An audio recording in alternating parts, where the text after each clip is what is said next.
Hello kabayan!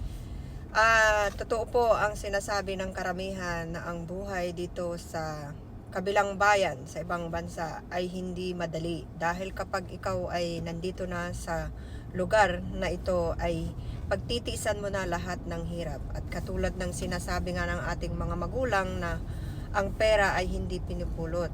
At ngayon mararanasan mo yan dahil kabayan, totoo ang sinasabi ng ating mga magulang at nakatatanda sa atin. Tayo talaga kapag nandoon na sa sitwasyon na yon, marirealize at maiisip natin na tama lahat ang sinasabi nila. At sa kaunting panahon na igugugol mo sa 24 oras, kailangan mong magtrabaho at 4 na oras, 5 oras lang ang iyong itutulog ay sapat na. Dahil kailangan mong pagtiisan ang mga hirap at pagod na yan para lang maitaguyod ang iyong pamilya at ang iyong buhay dito sa kabilang bayan. Kaya kabayan, hindi madali ang mga ibang bansa. Ang mga ibang bansa ay talagang hirap, pawis at dugo ang iyong sinasakripisyo para lang makamit ang iyong pangarap sa buhay.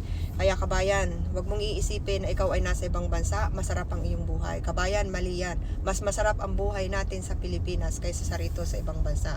Dahil dito, ang gabi ginagawa mong araw. Kahit may sakit ka na, at pagod ka na, kailangan mong gumalaw at kailangan mong gawin ang iyong trabaho. Dahil kabayan, kailangan mo, wala kang kasama, wala kang katulong, wala kang uutusan. Ikaw talaga ang gagawa nito sa lahat ng pagkakataon. Kailangan mong itaguyod ang nag-iisa mong katawan para makaraos ang iyong isang araw. Kabayan, hindi dahil tayo ay mabait at tayo ay madamot, tayo ay hindi nagbibigay kapag tayo ay hinihingaan. Kabayan, may dahilan tayo. Dahil tayo ay naghihirap dito sa ibang bansa, hindi tayo namumulot ng pera. Tayo ay naghihirap, nagsisilbi sa ibang tao para lang makuha natin ang ginugusto natin at pangarap natin sa buhay. Kabayan, hindi madali ang buhay dito sa ibang bansa. Kaya ang payo ko sa inyo mga kabayan, sana wag ninyong kaming husgahan na nandito kami sa ibang bayan at kami ay maraming pera. Kami ay walang pera. Kami ay nagsisikap para magkaroon ng pera. At kung ano man ang ginusto namin at sinikap namin dahil yun ang gusto naming makamtam sa aming mga buhay, sa aming pamilya, maibigay ang kaginhawahan na gusto naming maibigay sa kanila. Siyempre, tayo kabayan ay gusto nating tumulong at ang ating pagtulong na yan ay sakripisyo. Hindi natin masasabi kabayan na tayo ba ay uuwi pa na may buhay at tayo ba ay uuwi pa na masaya at makasama ang ating pamilya.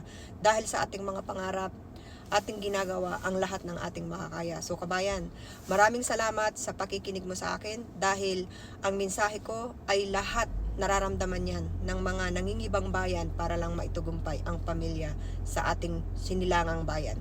Maraming salamat.